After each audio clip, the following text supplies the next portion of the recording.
जो समीक्षा के बिंदु हैं, मोटेशन, जमाबंदी प्लस या अभियान बसेरा 2 जो भूमिहीनों को जमीन देना है, बाकी सभी की विस्तृत समीक्षा की गई है।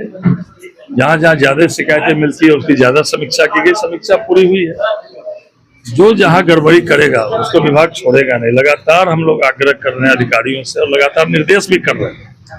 आम जनता के कारण आम जनता के लिए समय निकालिए, आम जनता के लिए रोज सुनवाई करिए और कर्मचारी को भी आम जनता को भी पता रहे कि हल्का में कर्मचारी कौन कहाँ बैठेगा और कब बैठेगा। इसकी विस्तृत समीक्षा की गई है और जहां गड़बड़ियां मिली है वहां कार्रवाई भी की जाएगी। नहीं, बहुत सुधार भी हुआ, ऐसा मैं नहीं मानता। पिछले 3-4 महीनों में जो रिजेक्शन का प्रतिशत था, चाहे वो जमा ऑनलाइन मोटेशन में ज्यादा मोटेशन के मामले रहते थे, तो पिछले 4 महीने में रिजेक्शन के मामले कमे हैं और हम लोगों ने लगातार निर्देश दिया है कि रिजेक्ट करने के पहले उनको बुलाइए, उनसे बात करिए, क्या कमियां हैं उनसे पूछिए और अगर वो कागज दे देते हैं तो किसी हालत में भी रिजेक्ट नहीं किया जाएगा। उसका भी हम लोग समीक्षा की है। पिछले 3-4 महीनों में रिजेक्शन का प्रतिशत बहुत घटा है कंपैरिजन पिछले समय में, इसलिए उसमें सुधार भी हो रहा है, गड़बड़ियां उजागर भी हो रही है, क्योंकि कंप्लीट हमारा विभाग ऑनलाइन है। राजस्व कर्मचारी के पास भी जाने की जरूरत नहीं है, अंचलाधिकारी के पास भी जाने की जरूरत नहीं है, चाहे वो डीसीएलआर का कोर्ट हो, चाहे वो एडीएम का कोर्ट हो, कहीं भी आम जनता को जाने की जरूरत नहीं है। लेकिन आम जनता को थोड़ा जानकारी के अभाव में भी वो राजस्व कर्मचारी से लेके सभी जगह जाते हैं।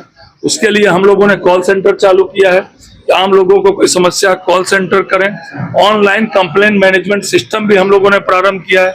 आम जनता ऑनलाइन अपना कंप्लेंट दर्ज भी करा सकती है और मेरे स्तर से, एसीएस के स्तर से और नीचे तक उसको देखा जा रहा है और समीक्षा के बिंदु में वो भी रखा जा रहा है कि ऑनलाइन कंप्लेंट मैनेजमेंट सिस्टम जो पिछले 8 मई को मैंने प्रारंभ किया था, उसमें जो शिकायतें आ रही है वो शिकायतें निष्पादन हो रही है कि नहीं हो रही है।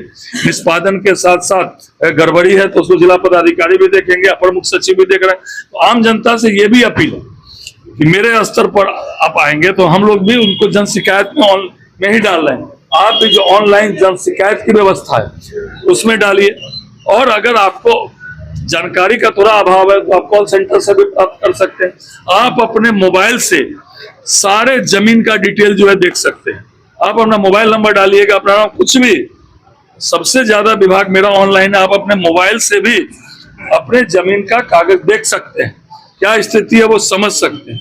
कुछ शिकायतें मुझे मिली, उस शिकायत पर भी बैठक में समीक्षा की गई।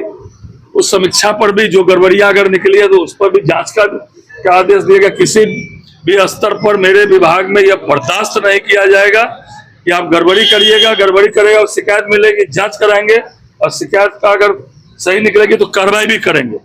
तो विभाग थोड़ा 3-4 महीने में हम बता सकते हैं कि सभी बिंदुओं पर जो है विभाग सुधरा है, लेकिन जो सुधरेंगे नहीं उन पर कार्रवाई भी होगी और उनको सुधार भी दिया जाएगा। ये हम लोग कड़ी मॉनिटरिंग करें। इसलिए आज आप देखा होगा 11 बजे से 3 बजे तक प्रत्येक बिंदु पर समीक्षा की गई। समीक्षा ही नहीं की गई, जो आदेश अंचलाधिकारी कर रहे हैं ऑनलाइन, उनको जो आदेश कर रहे हैं उसका भी वाचन कराया गया कि आप क्या आदेश कर रहे हैं देखिए, और उस आदेश में भी जो गड़बड़ियां निकली उसकी भी जांच हो रही है, जांच में उसमें कार्रवाई भी होगी। इसलिए मैं इतना बता सकता हूं कि हमारा विभाग ऑनलाइन है। आम लोगों को राजस्व कर्मचारी के पास, अंचलाधिकारी के पास कहीं भी जाने की जरूरत नहीं। हाँ, जहां उनका व्यक्तिगत अपीयरेंस जिस केस में होगा, चाहे एडीएम के यहाँ या डीसीएलआर के अंचलाधिकारी के यहाँ, वहां अभी जाना है, लेकिन उसको भी हम लोग ऑनलाइन कर रहे हैं। आने वाले समय में उनको पर्सनल अपीयरेंस के लिए भी वहां जाने की आवश्यकता नहीं। अभी केवल पर्सनल अपीयरेंस जहां होना है वहीं उनको जाना है और कहीं भी जाने की आवश्यकता नहीं है। हम लोग देख रहे हैं। सर, अंचल में देखा जा रहा है लगातार लाल और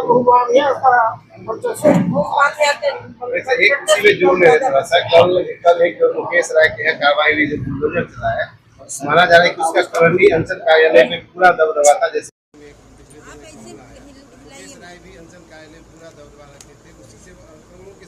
सबका इलाज कर रहे हैं, चिंता मत करिए। जो भी गड़बड़ियां निकलेगी सबका इलाज करेंगे और ऐसा इलाज करेंगे छोड़ने वाले हम लोग नहीं है, लेकिन हम लोग लगातार कर रहे हैं सुधरिए, और सुधरिएगा नहीं। कोई भी जो है बीमार जाता है डॉक्टर के पास, डायग्नोसिस करता है तो जांच लिखता है, तब दवा देता है। मेरे यहाँ सब तरह की दवा है, कड़ी दवा भी है, नॉर्मल दवा भी है। गड़बड़ी करेंगे तो कोई भी बक्सा नहीं जाएगा, ये मैं बता देना बेच दिया गया है। अगर भले बोलते व्यक्तिगत आप इसे दे दीजिए, अगर कुछ ऐसा मामला है तो आप दे दीजिए, जरूर जांच कराएंगे। मेरा पूरा पारदर्शी ऑनलाइन डिपार्टमेंट है। सर डीसीएलआर पश्चिम जिस दिन सस्पेंड हुए, उन्होंने शाम में 20 से 25 ऑर्डर किया, और जो देर साल से उन्होंने कभी सुनवाई उस मुद्दे पे नहीं की, लेकिन जिस दिन सस्पेंशन ऑर्डर जारी हुआ उस दिन उन्होंने 20 से 25 लगातार ऑर्डर किए बिना किसी सुनवाई के। ठीक है, उस 2500 की हम लोग जांच भी कराएंगे। और आपके यहाँ तो कितनी बड़ी बड़ी कार्रवाई हुई जी, दोनों डीसीएलआर आप ही लोग का कंप्लेन मिलता था, समीक्षा बैठक हम लोग लगातार कर रहे हैं। और पिछला बार भी 8 मई को मैंने समीक्षा की थी पटना, आपके जिला के सारे अधिकारी थे, डीसीएलआर, एडीएम और सभी सी। तो मैंने कहा था 1 महीना के बाद फिर मैं जिले की समीक्षा करूंगा। 8 मई और आज 6 जून, 28वां दिन। और बड़ी कार्रवाई, 2 डीसीएलआर गड़बड़ी में नपे हैं। तो इसलिए मैं फिर कहना चाहता हूं, आम जनता को दौड़ाइए मत। ये लोकतंत्र है, लोकतंत्र में जनता मालिक होती है, और जनता मालिक होती है, और जनता अगर दौड़ेगी तो जो है तो ठीक बात नहीं होगा। इसलिए ऑनलाइन हम लोग का विभाग है,